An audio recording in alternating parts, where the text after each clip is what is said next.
filho, esposo, pai de menina, não poderia não contribuir com este emblemático Outubro Rosa. Além de ter ganhado espaço na RDC TV para agora estar com vocês todos os sábados e domingos às 20 horas, dedicaremos esse mês de outubro para falar da prevenção ao câncer. E recebo aqui a Liga do Câncer de Canoas, presidido pela Zilma Biazus e a sua equipe, tá aí a Iracema Gabardo, Renata Rockenbach e a Paula Miller, que vai debater com a gente, falar muito sobre esse assunto que ainda destrói a vida de muitas mulheres. Então, nos acompanhem, vamos fazer esse bate-papo que será de muito aprendizado e de muita motivação para todos nós. Até já, nos assistam!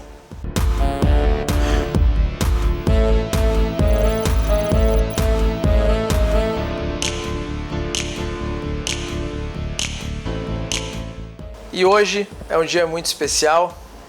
Estou recebendo aqui para nós abrir o mês de outubro a Zilma Biazus, presidente da Liga do Câncer de Canoas, e também a doutora Iracema Gabardo, a Paula Miller, que vieram aqui nos contar qual é o trabalho que a Liga faz, como que eles conseguem auxiliar na prevenção do câncer, este assunto sério que a gente abre este espaço hoje para que isso seja colocado a todos vocês. Boa noite, dona Zilma. Boa noite a todos vocês. Boa noite.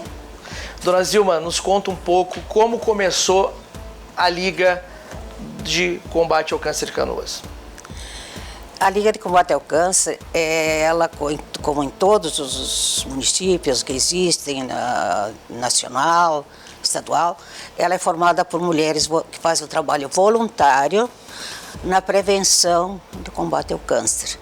Então, nós existimos em Canoas desde 1985 e era ligada a Porto Alegre, porque antes era assim, Porto Alegre centralizava no estado, as ligas todas dos municípios eram ligadas eram núcleos da Liga de Porto Alegre.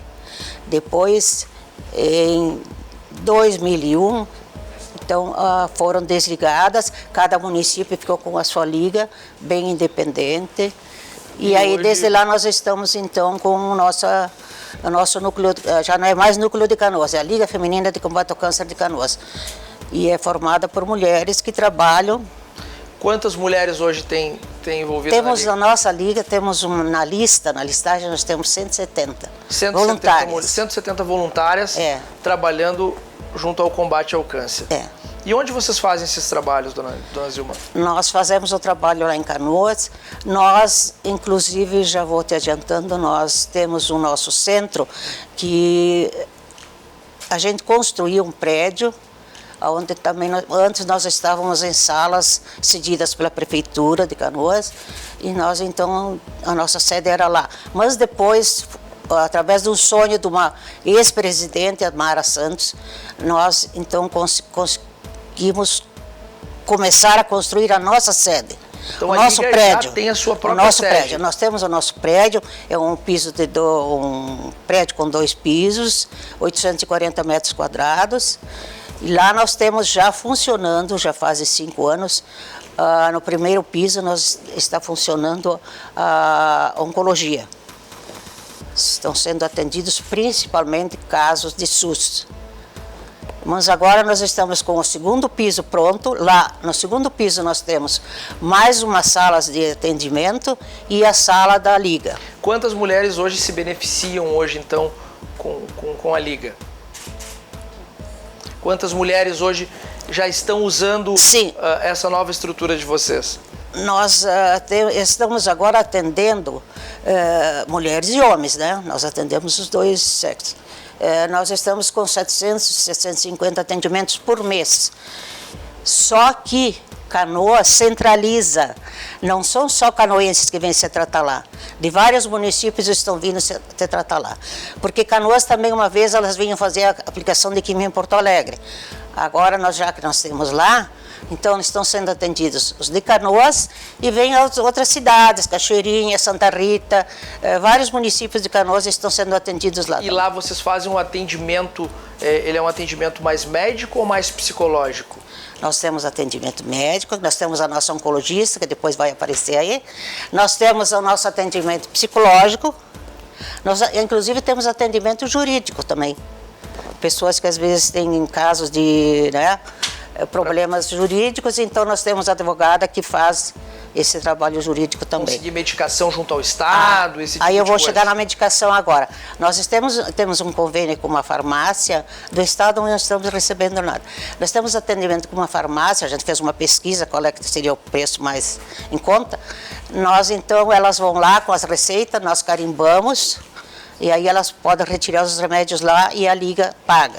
E como a Liga hoje sobrevive? Como são Isso. Quem são os mantenedores da Liga? A Liga sobrevive com eventos feitos por ela. Inclusive a construção daquele prédio todo foi feito tudo assim com trabalho de formiguinhas.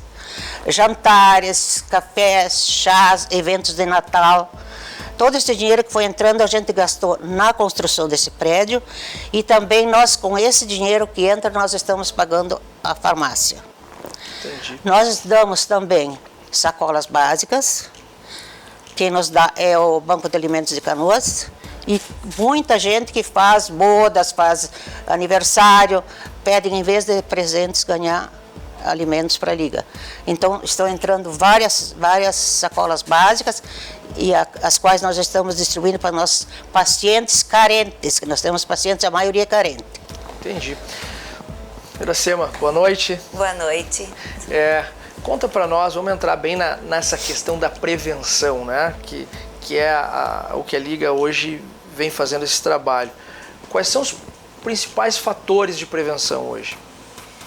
Então, se falava até recentemente que era importante fazer o exame de toque. Eu acho que isso a doutora Renata depois vai poder explicar melhor. Mas hoje se fala muito no ir ao médico, de fazer os exames, de fazer os acompanhamentos periódicos. E hoje não tem mais idade para isso, né? Nós temos aqui a paciente, a Paula Miller, que tem 32 anos. Sim. Né? E se a gente fosse esperar simplesmente chegar na idade proposta pelo governo para ser atendida, então, e fazer os exames que ela deveria fazer, seria realmente bastante tardio, né? Paula, boa noite. Boa noite. Eu fui diagnosticada com câncer de mama agora em março, com 32 anos. Não foi em exame de rotina. Eu tive atendimento com a doutora Renata, passei por procedimento cirúrgico, fiz mastectomia. Eu digo a importância da psicologia, eu chamo o centro oncológico lá de Casa Rosa, né? Sempre que eu digo eu vou lá na Casa Rosa, que eu acho que se torna mais leve para nós, e dizer, estou indo no centro oncológico. Tive um atendimento muito bom pelo SUS com eles, eu não tenho o que reclamar. Tive algumas dificuldades, mas em questão da aceitação do tratamento foi uma coisa bem... Para mim foi uma coisa que foi bem fácil, assim, eu sempre digo que tem os nossos dias ruins, mas quando a gente leva da brincadeira que a gente tira sarro, eu tiro sarro de mim mesmo, tiro umas fotos descontraídas, as coisas se tornam mais leves, o tratamento se torna mais tranquilo. Tem a dor, tem os seus dias de desconforto, mas ele se torna bem mais tranquilo. A conexão positiva, ela tem que ter sempre. Nós temos um problema ou não temos um problema, a gente tem que estar conectado positivamente. Tu tem que ser positivo, porque se tu ficar todo dia chorando pela mesma coisa, pela mesma dor ou pela mesma doença, ela não vai embora, ela vai permanecer ali, tu vai baixar a imunidade, que nem a gente fala, se chorou, baixou a imunidade, não dá, tem que estar lá em cima para poder continuar o tratamento. Eu ainda continuo, estou em processo de quimioterapia ainda, né? Faltam mais algumas, mas nosso atendimento ali, vale ressaltar que é muito bom. Tu fazia prevenções, tu ia ao médico? Não, eu tive uma dor, fiz uma ecografia por conta própria, apareceu uma mancha irregular, não tinha nódulo, não era palpável. Daí eu já fui correndo para a doutora Renata, cheguei lá já chorando, já sabendo, meu Deus, alguma coisa estranha quando procura a médica que diz que tem que ir no consultório. Aí, claro, quando tu recebe a notícia, ainda mais eu que sou da área da saúde, tu te pergunta, por que comigo, né? Ou por que não eu? Eu sou mais uma paciente agora que teve o câncer de mama e é aquilo. Se toca cedo, porque quanto mais cedo tu descobrir, mais cedo tu te cura. Aquela coisa, eu não vou fazer, eu não quero descobrir, aí Deus o livre de descobrir, não. Qual foi a importância da Liga na tua vida? Está sendo muito importante a Liga, a questão de todo atendimento psicológico, de toda a nossa reestruturação no depois, do que fica no depois né? A paciente que vem depois do câncer, tu consegue olhar e ver as coisas de uma outra maneira. O atendimento delas meu Deus, não tem explicação, assim. Mesmo sendo tudo voluntariamente, são ótimos profissionais. A doutora Renata, ela sempre está disponível para nós, independente de qualquer horário, manhã, tarde, noite. Ela é uma médica assim, exemplar, não tem... Como vocês veem a importância do acompanhamento familiar? Pesa muito, assim. Eu acho que, na verdade, todos os familiares deveriam de ter um acompanhamento com o psicólogo, com o pessoal da psicologia também, porque se torna difícil aceitar. Imagina, no meu caso, eu tenho um filho pequeno, chegar em casa para o meu filho um dia chegar sem cabelo, né? A criança não dá falta, mas às vezes, mãe, vem cá, que ele fala pra mim, eu vou rapar a cabeça pra ficar igual a ti hoje. Ele tem o cabelo, ele raspa a cabeça, e a minha de 15 anos também, assim, achou estranho, mas eu acho que todos deveriam ter um acompanhamento também, porque não é uma situação fácil, é uma situação delicada e que tu tem que ir driblando da melhor maneira possível. Tu arruma o teu lado, tu arruma a casa, Eu tive o apoio da minha irmã, que, Deus o livre, a famosa Mana. Todo mundo conhece ela, que não me largou de jeito nenhum. Então, acho que quando tu tem que ficar com pessoas que sejam positivas, por mais que às vezes elas te falem coisas que acabem te machucando, tu tem que entender que a forma delas, tipo, ou quando elas falam pra ti assim, mas o cabelo vai crescer. Escutar isso não é legal, a gente sabe, mas elas falam na questão de incentivar, tipo, não, vai crescer. Motivar. Vai crescer bonito, mas é o jeito dela vai vir melhor do que já Mas era. tem dias que aquela forma de falar, tu pensa assim, mas vai crescer. Se eu quisesse ter cortado o meu cabelo e deixasse ele do jeito que tá, não é uma coisa de tu passar a mão e dizer, meu Deus, agora não tem mais e tu... E, dona Zilma, pessoas como a Paula, depois seguem na liga junto com vocês aí nessa luta também. São nossas parceiras eternas depois. Mas eu até vou passar, acompanhar ela, já tá dando o depoimento dela. Eu também tive câncer. A senhora também? Tive nesse seio aqui um centímetro, tumorzinho. Aí a doutora Renata tirou, tá? Só que eu não fiz químio, eu fiz rádio, que infelizmente nós não temos rádio em Canoas, porque é caríssimo, nós não temos condições de botar. Então tive que ir a Porto Alegre fazer e depois acho eu que estou curada, não sei. Acho a Renata também. Mas eu cito isso, sabe por quê? Eu cito inclusive em palestras lá em Canoas, sempre quando a gente dá palestras para prevenção de câncer, eu já cito o meu exemplo. Digo, olha, eu também já tive, estou também dentro das pacientes que foram portadoras de câncer. Eu sempre digo, né, assim, que as pacientes que chegam para mim já chegam com o diagnóstico pronto, né? Alguém já deu o diagnóstico. E a forma como esse diagnóstico é passado para elas é que faz toda a diferença, né? Então, de qualquer maneira, assim, o fato de receber um diagnóstico com câncer, primeira coisa que passa pela cabeça das pacientes é, eu vou morrer. Né? Quer dizer, câncer ligado à morte. É automático, assim, acho que liga um botãozinho, assim. Quando elas chegam para mim, o que acontece, né? Eu vou vendo com elas, assim, todas as fases, na verdade, de um luto, né? Quer dizer, o enfrentamento do câncer é um luto também, né? Porque perde a beleza, o corpo vai se transformando, são várias perdas que elas vão sofrendo ao longo do tratamento. Então, o que acontece? A primeira é bem como a Paula falou, por que eu, né? E aí tende a negar, né? Eu nego que eu tô com câncer, ao invés de ir lá na doutora Renata só, eu vou num outro médico, até que encontro alguém que me diga, não é bem assim, vai fazer um tratamento, vai ficar melhor. E o que mais impacta hoje é a autoestima? Então, eu encontro pacientes de duas formas, assim. Eu encontro pacientes que estão muito preocupados porque o cabelo vai cair, né, com o tratamento quimioterápico, mas a maioria é com a mutilação. Quer dizer, algumas pacientes tiram a mama e já tem como fazer a reconstituição, mas nem todas fazem, nem todas podem fazer, nem todas, por alguma razão, enfim, naquele momento não é feita a reconstituição. E aí elas se sentem mutiladas. Então, essa é uma das piores fases, eu acho, que é o fato de elas se darem conta que estão sem uma mama. Então, tem aquelas que brincam, ficam inventando situações para colocar uma mama provisória, postiça ali. Tem umas que usam feita de aquilo que os passarinhos comem, né?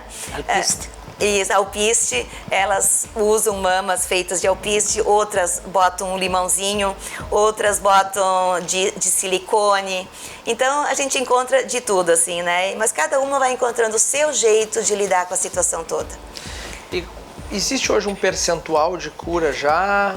A medicina vem evoluindo a favor disto? Então, o que acontece assim, quanto mais cedo ele é diagnosticado, mais fácil é o tratamento. Né? Então, essa é a ideia, de poder pegar o câncer já no começo. Quando acontece o diagnóstico, vai para o tratamento e eu diria assim que praticamente todas podem se curar. Mas isso vai depender sempre da forma como aconteceu esse câncer, né? O quanto ele já avançou naquele organismo. E uma coisa que eu sempre falo assim, o tratamento mesmo, ele reage diferente nos organismos, né? Então, cada pessoa reage de uma maneira diante do tratamento. Aquele tratamento reage diferente no organismo daquela pessoa. Né? Então, mesmo sendo o mesmo tipo de câncer, mesmo recebendo o mesmo tratamento, a pessoa reage de forma diferente. Então, aí é que entra a questão psicológica, certamente. E Paula, como é lidar com a vida profissional e com a doença? Eu fui afastada do serviço, eu trabalho em um hospital, sou técnica, então estou afastada desde março. A questão de ficar em casa acho que foi o mais complicado, porque eu tinha uma vida ativa dentro do hospital. Quis voltar fazendo tratamento, não fui liberada, tenho que aguardar.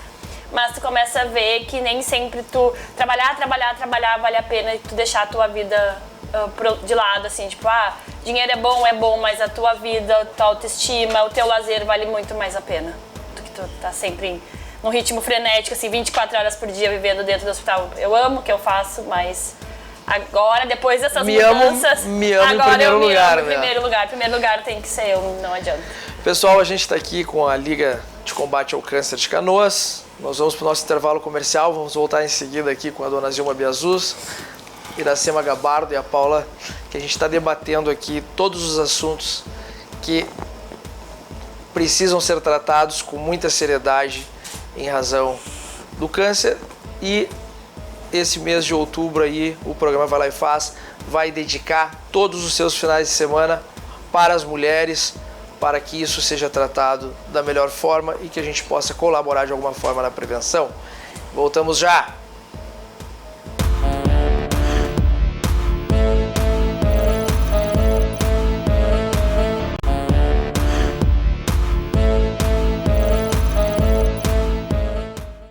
Voltamos aqui do nosso intervalo comercial com a Liga de Combate ao Câncer de Canoas, com Iracema Gabardo, Paula Miller, Zilma Biazus, que é a presidente da Liga, e estamos aqui debatendo este assunto muito sério, que é a prevenção do câncer de mama.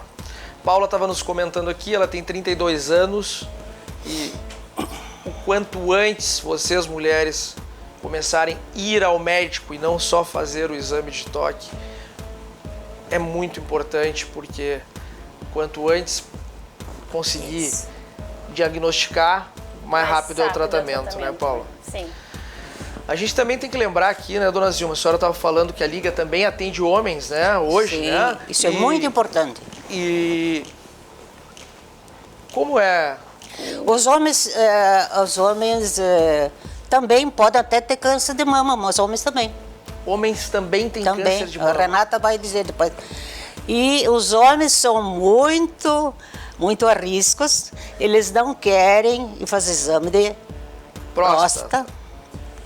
Mas quantos homens já perderam a vida por não quererem fazer o exame de próstata? Ah, esse preconceito, eu acho que né? assim como a mulher se submete a fazer esses exames, que também o nosso exame de, por exemplo, eu detectei esse meu tumorzinho, não precisei tirar a mama e tal, porque a gente vai fazer o exame que não é nada agradável também, bota lá o seio, aperta para ver o diagnóstico.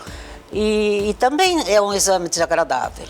Então, por que os homens não querem fazer exame de próstata? Porque é desagradável. Preconceito, né? Preconceito. Mas eu alerto, vão fazer exame de próstata. Vão se examinar, que vocês também estão sujeitos a isso. Com certeza. E vocês, melhores do que ninguém, que estão no dia a dia disso tudo, podem estar nos dizendo isso. Nós divulgamos nas palestras, nós sempre frisamos que o homem também deve se proteger. Por que a senhora resolveu entrar para a Liga? Porque eu vou assim, vou te contar uma coisa muito engraçada, que onde eu moro lá em Canoas, tinha perto da nossa casa a fábrica de papel da Mosquete. A dona Lídia Mosquete, eu tinha uns 30 anos, ela que foi a fundadora do Banco de Óleos em Porto Alegre. Então eu pensei assim, quando eu estiver numa certa idade também, né, que eu não vou dizer idosa, eu também vou me dedicar a alguma coisa assim. E foi só, eu não dou para política, não dou para nada disso, eu me sinto realizada nesse trabalho. A dona Zilma Biazus, com o seu Osório Biazus, são figuras emblemáticas em Canoas que se dedicam a ajudar, a auxiliar. Então é uma honra poder estar entrevistando a senhora aqui hoje pelo trabalho Obrigada. que vocês fazem. Então por isso que eu estou na Liga. Isso mesmo. Está explicado. Para quem tiver interesse em participar dos eventos da Liga, como faz? Então, sempre que a gente organiza esse ano, infelizmente nós não conseguimos realizar eventos em função da pandemia, né? E em função disso, até fazendo um complemento aí, eu acabei fazendo mais atendimentos até online. Tanto é que a Paula, eu conheci ela pessoalmente hoje. Né? Então, até hoje eu vinha fazendo atendimentos online com ela.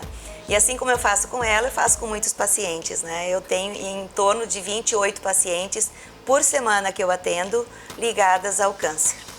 Então, isso é gratuito? Isso é gratuito. Esse é um trabalho voluntário meu que eu faço.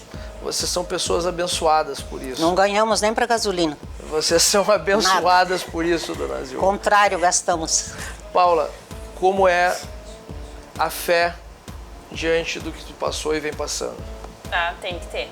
Tu tem que te agarrar em alguma coisa e seguir nela, porque senão tu balança. Então, eu digo a fé e a positividade. Tem que ver sempre o lado positivo, por mais que esteja lá no fundo, tá a nuvem preta lá, então a nuvem preta é só hoje, e amanhã já vai estar o arco-íris e tu vai sorrir diante das dificuldades e se manter sempre com aquele pensamento firme. Já passou, acabou, as gotinhas de cura já tá no final, porque sempre tem alguém que está pior do que tu, sempre tem que estar pior do que eu, então vamos ajudar a levantar o que está pior do que tu também.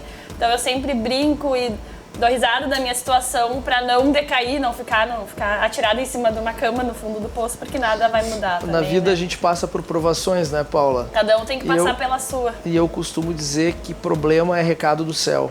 É.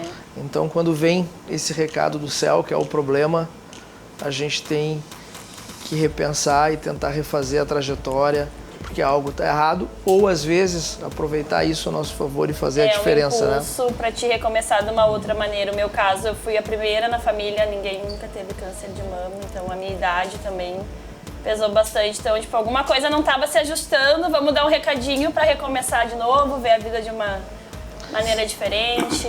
Fazer isso que vocês vêm fazendo, esse trabalho maravilhoso. É verdade. Gente, eu só tenho a agradecer a presença de vocês. Muito obrigado, contem conosco, contem com a RDC TV, contem com o programa para vocês divulgarem esse trabalho de prevenção. A gente vai estar o mês de outubro todo aí trabalhando e auxiliando. Eu tenho minha mãe, minha esposa, minha filha e eu não podia fazer diferente. Agradecemos essa oportunidade que tu nos dá de divulgar, assim, nesse programa mesmo já estamos fazendo prevenção de câncer. E como achar a Liga nas redes sociais?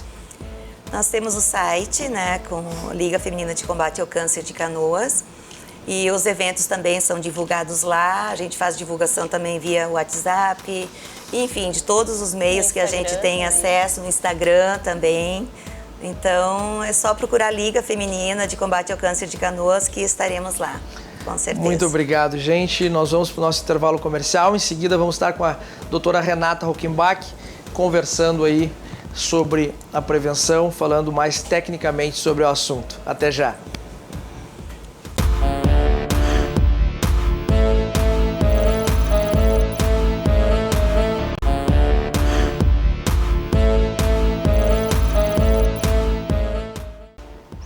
Voltamos aqui do nosso intervalo comercial. Estávamos até agora com a Liga de Combate ao Câncer de Canoas. E agora estou recebendo a doutora Renata Hockenbach, que ela é mastologista. Boa noite, Renata. Boa noite. Renata, conta pra mim já, vamos tirar a curiosidade do público, qual é a diferença da mastologia para a oncologia? Bem, o mastologista é o médico que cuida das mamas, né? Tanto de mulheres quanto de homens. Isso parece estranho, mas eu já tenho 2 casos de câncer de mama masculino operados, tá? Nos últimos 2 anos, o que é bem alto, né? Não sei se eu sou uma amostra viciada ou se acabou, né, acontecendo de aumentar um pouco o índice de câncer de mama, que é cerca de 2% nos homens, né? Então eu trato as mamas, homens e mulheres, né? Eu que faço a cirurgia, quando as pacientes chegam às vezes no SUS, elas brincam, né? Eu digo que eu tenho um rostinho com cara de menos idade. É a senhora que vai me operar? Sim, sou eu que vou operar. E o oncologista é quem vai prescrever a quimioterapia, quem vai acompanhar a paciente na hora da aplicação de quimioterapia e toda a evolução. Depois a gente fica fazendo uma dobradinha, né? A cada 6 meses ela vê o oncologista e a cada 6 meses me vê, pra gente continuar um acompanhamento dessas pacientes, né? As pacientes, eu brinco com elas, elas nunca mais se livram de mim, né? Elas vão ter um acompanhamento conosco eternamente, né? E tem que brincar, né? Porque acaba sendo um assunto pesadíssimo, o qual para vocês também médicos existe um efeito psicológico gigantesco e acaba tendo que descontrair de uma certa forma. Como é isso, Renata? Eu sempre digo para as pacientes que a cada diagnóstico a gente sofre junto e sabe toda a história delas. Às vezes elas ficam impressionadas porque a gente atende um grande volume de pacientes, né? A dona Zima falou ali, a gente está com média de 750 pacientes mês fazendo quimioterapia. Só que as outras pacientes que ganham a quimioterapia via oral e todos os outros atendimentos continuam existindo. Então, assim, a gente tem um volume muito alto de pacientes, né? E a cada diagnóstico a gente sabe a história da paciente, a gente sabe o tipo de tumor, o que precisa cuidar mais, o que precisa cuidar menos, e a gente acaba se envolvendo, não tem como não se envolver, né? É impossível. Tu estás ligada diretamente à Liga também? Faz teu trabalho voluntário lá? Faço.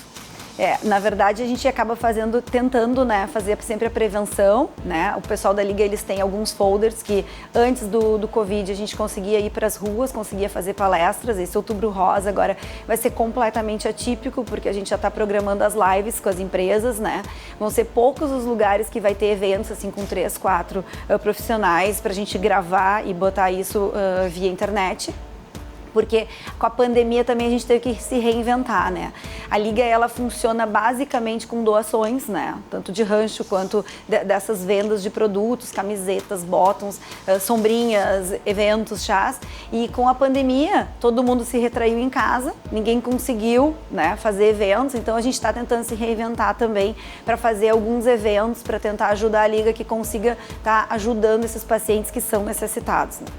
E como faz agora nessas questões online, por exemplo? Existe, a Liga tem algum canal de doação ou ainda não foram?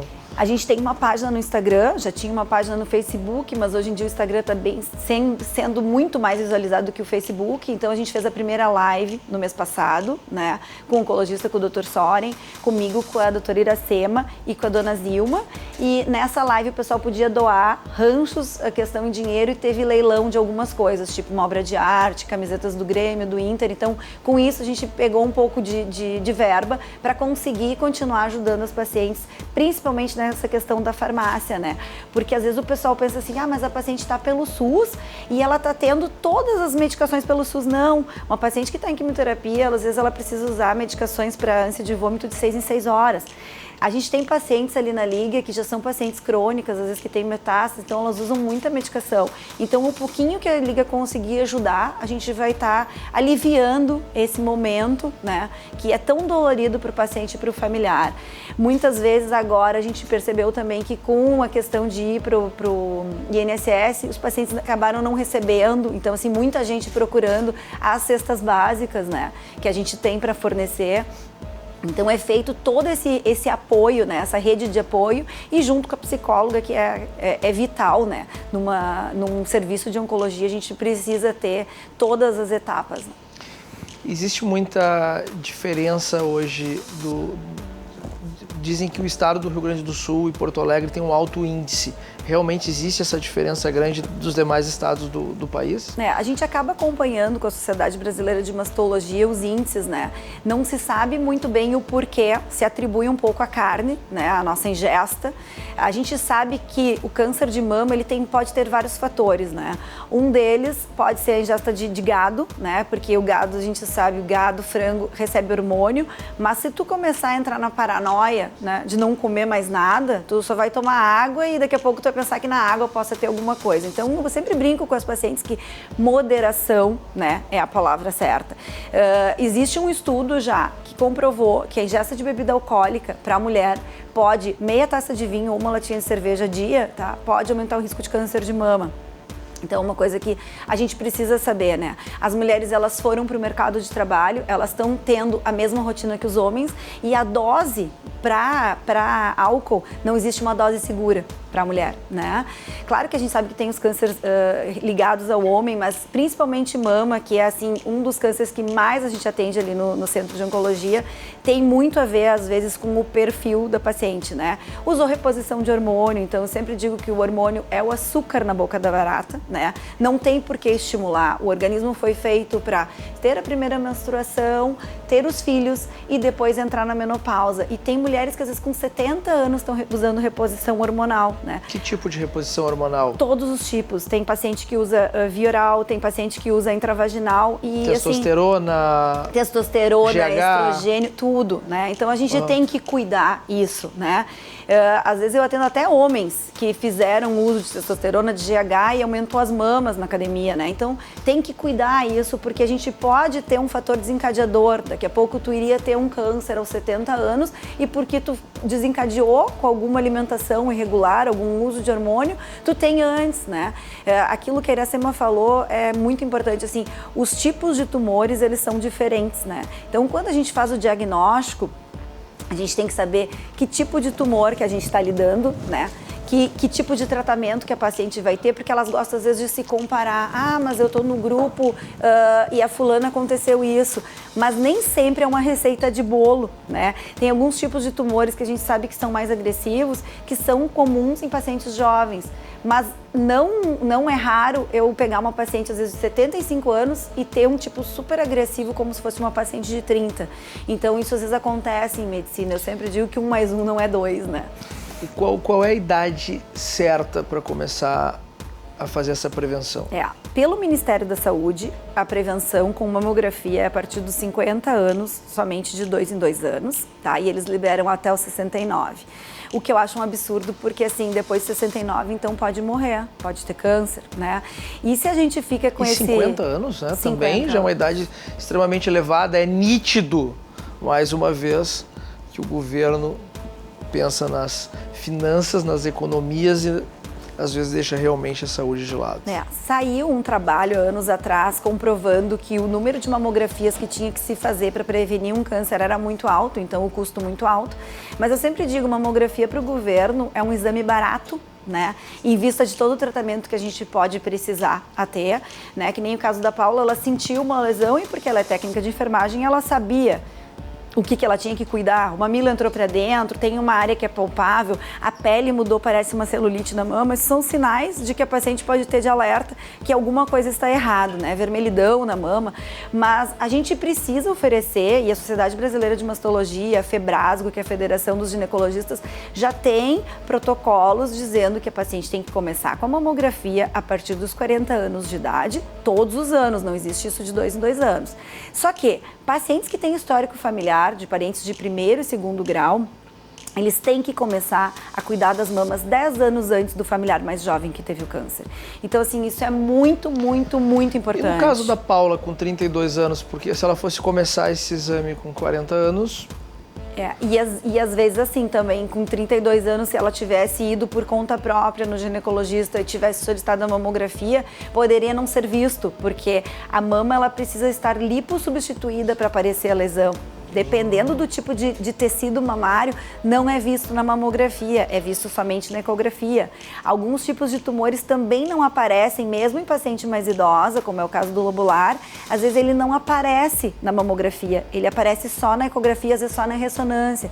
Então são coisas assim que a gente ensina a paciente a cuidar das mamas, né? Como ginecologista, o ginecologista tem que dizer que a paciente tem que se olhar, tem que se tocar, mas a gente não fica mais batendo na tecla do autoexame todos os meses, porque muitas vezes a paciente não vê a lesão, não palpa a lesão e depois ela fica se culpando. Então é fazer os exames, é procurar seu médico uma vez por ano, nem que seja o ginecologista, né, para fazer os exames de rotina, porque às vezes não é só mama. Se tu tem um histórico de câncer de pâncreas na família, por exemplo, tu pode ter risco de câncer de ovário, né, se tu tiver alguma alteração genética. Então a gente tem que tratar o paciente como um todo, né. E mulheres com prótese, isso influencia em alguma coisa? Mais risco, menos risco? Não, inclusive eu digo para as pacientes que às vezes me procuram num pré-operatório que vai colocar prótese, querem olhar as mamas, querem fazer uma ecografia de rotina antes de colocar, que a mulher com prótese, ela acaba cuidando mais da mama, Márcia. Ela começa assim, ó, a ficar num controle.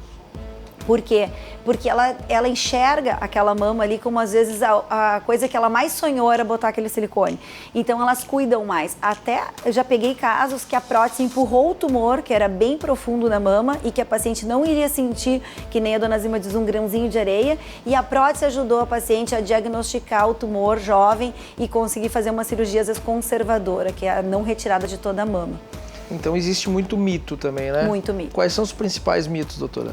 Um dos mitos é assim, ó, quem procura acha. Isso aí a gente escuta das pacientes, mas eu sempre digo assim, que quem procura acha cedo, né? E se tu começa a fazer teus exames e se a gente vê o caso da dona Zilma, mas ela já passou dos 69 e o Ministério da Saúde preconiza que não faça. Eu sempre digo para os familiares assim, ó, se a gente tem uma avó com 70, 75 anos e ela tem uma expectativa de vida de 5 anos para frente, vale a pena a gente continuar fazendo os exames de rotina.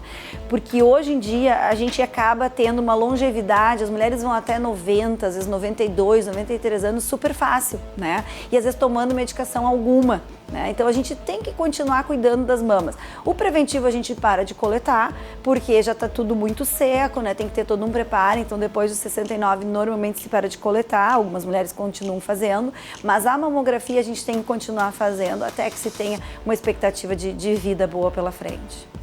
Isso aí, estou aqui com a doutora Renata Rockenbach, ela faz parte de um trabalho voluntário na Liga de Combate ao Câncer de Canoas.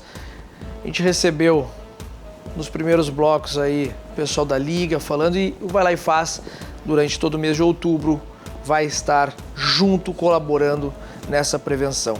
Estamos indo para o nosso intervalo comercial e voltamos em seguida com a doutora Renata Rockenbach dando todas as dicas e falando da parte técnica sobre a prevenção do câncer de mama. Até já!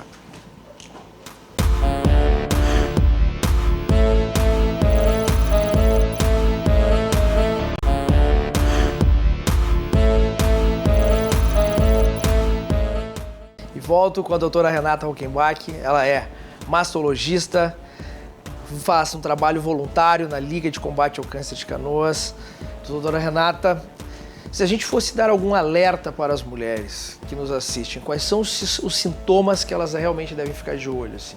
Então, nesse autocuidado da mama, elas têm que ficar de olho se o bico do seio, o mamilo entrou para dentro, mudou a textura, né? Ele ficou meio que como se fosse arranhado, né? Que pode ser uma doença local ali do mamilo, que é um câncer in situ, chama doença de Page, né? Elas têm que cuidar qualquer retração no tecido mamário, né? A mama puxou, às vezes pode ter um tumor bem profundo que puxa os ligamentos da mama, a paciente começa a ver que um pedacinho da pele repuxa, quando mexe os braços para cima, aquela pele repuxa, né? Vermelhidão na mama, uma área toda de celulite, assim, tipo aquela celulite que a gente tem na pele mesmo, mas uma celulite em toda a mama podem ser sinais de alerta, né, para um câncer de mama. Tem mulheres que às vezes aparece uma íngua embaixo do braço, então tem que estar investigando, né? As ínguas também são sintomas de alerta, mas a gente tem que estar olhando elas com atenção. E a importância da família na vida dessas mulheres? Eu já tinha feito essa pergunta no primeiro bloco lá, como que a senhora acha isso? Eu sempre digo que isso é uma bengala, né? E a gente acaba usando, quando as pacientes às vezes não têm um suporte de família, a gente acaba usando muito a Iracema, né? Como essa bengala, como esse auxílio para as pacientes, porque a família, o apoio da família no tratamento é vital. Tem muitas mulheres que às vezes chegam pra gente e elas não têm nem com quem contar, né? Então às vezes elas se suportam na liga, né? Com todo esse apoio que as mulheres da liga dão, para tentar ter essa bengala para poder passar por esse tratamento de uma forma um pouco mais leve. Mas a família junto é muito importante. Tem alguns familiares que às vezes eu digo para elas, se o familiar ficou mais quieto e não está falando nada, é porque às vezes ele também está tentando assimilar esse diagnóstico e está tentando conseguir falar de uma maneira mais leve para a paciente, né? Então não se assuste se o familiar se isolar ou se algum amigo não ligar, é porque às vezes ele não está sabendo como lidar com essa situação com o paciente. Não julga. Porque às vezes o paciente, né, fica, mas era tão minha amiga e agora nesse momento que eu tô precisando. Não julgue, porque às vezes a pessoa não sabe o que falar, então a pessoa acaba se isolando para tentar assimilar esse diagnóstico e tentar ajudar da melhor forma possível. Cada um reage de uma maneira, né, doutora? Exato. Como você trabalha a questão da autoestima nas suas pacientes? Eu sempre digo para elas que a gente não vai ter uma explicação o porquê que elas estão passando por isso, né? Que não bote a caraquinha para fora, que nem a Paula fez, enquanto ela não estiver pronta para botar o peito e dizer, tô passando por isso, tô bem, né? Não fiquem me achando metástase.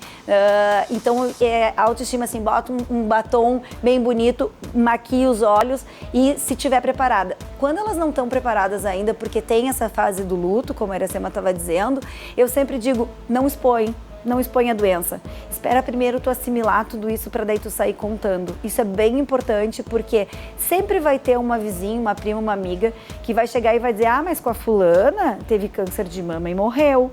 Mas não, né? Mas tem gente que saiu na rua, foi atropelado e morreu. É o que eu digo, quando elas me perguntam assim, câncer de mama tem cura? Que tu fizesse essa pergunta para a Iracema. Câncer de mama tem cura, e a gente fala que a cura, o índice de cura é de 95% a 98% dos casos. E aí as pacientes arregalam o olho e dizem assim, mas 95% a 98%, por que não 100%? Porque junto na estatística está o paciente que infartou durante a quimioterapia, o paciente que foi atropelado, saindo do mercado. Assim como foi a história do Covid, né? Exato. Então, assim, medicina nunca 1 mais 1 é 2. Não tem como a gente isolar as coisas. Às vezes quando o pessoal pergunta assim, mas eu só uso hormônio da soja. A gente não sabe se aquele hormônio da soja não vai alterar uma célula que já estava pronta para dar uma modificação e não vai fazer com que tu tenha um câncer mais cedo, né? Alimentação e câncer é uma coisa que às vezes a gente fica perdido do que dizer ou não dizer. A gente não pode nem ter os vilões e nem dizer assim, tudo liberado. Mas a gente sabe que tem algumas coisas que podem alterar o prognóstico da paciente. Então, como tudo na vida é moderar tudo, né, doutora? Tipo, manter, se beber demais, vai cair. Se comer demais, vai engordar. E então... se a paciente beber, a gente sabe que o exercício físico ele pode compensar esse risco. Então, se tu gosta de tomar um drinkzinho ali, sexta-feira, sábado, um pouquinho, né? Tu fazendo exercício físico, tu vai estar prevenindo não só o câncer de mama, mas outros cânceres também. E quando ela deve voltar à rotina profissional? Eu sempre digo para as pacientes, né, que elas devem continuar na rotina profissional, que elas não devem se afastar na época do tratamento. Esse ano foi um ano atípico, porque a gente tem o Covid aí, né? Então, principalmente que nem a Paula, que foi um caso que a paciente trabalha em um hospital, né? A gente não pode estar arriscando ela com a imunidade baixa, fazendo quimioterapia, pegar um Covid, que daí o desfecho pode ser pior, né? Mas eu sempre digo para elas tentarem continuar com as rotinas. Eu tive o caso de uma paciente que ela era cozinheira há 20 anos. E aí ela teve câncer, a gente precisou fazer quimioterapia. Alguns tipos de quimioterapia, eles alteram o sabor, né? E aí ela veio me solicitar um laudo, dizendo que ela precisava ir para o INSS, ela estava super bem, mas ela estava salgando a comida do restaurante. E a patroa disse, eu sei que eu não posso viver sem ti, tu já está há 20 anos aqui, mas eu preciso que tu te afaste. E aí, então tem esses casos, né, esses pormenores assim. Casos isolados, né? A maioria consegue continuar. Machuca, mas são casos isolados. Doutora, vou agradecer a tua vinda ao programa. Muito obrigado pelas explicações, pelas colocações, esclarecimentos. Então, o mês de outubro a gente vai estar esclarecendo para vocês, mulheres e homens também, que hoje fui surpreendido com isso. Não sabia desse índice de câncer de mama em homens. Então, pessoal, encerro aqui essa entrevista. Estaremos todos os sábados e domingos agora na RDC TV às 20 horas. Ganhamos mais um dia e o mês de outubro nós vamos dedicar à prevenção do câncer de mama. Muito obrigado, boa noite a todos vocês. Como sempre, vamos deixar uma série ou um livro e o nome do livro é O Nome do Sucesso. E não esqueça, na dúvida, vai lá e faz. Nos acompanhe em nossas redes sociais, @programa Vai Lá e Faz. E uma boa noite a todos e fiquem com Deus.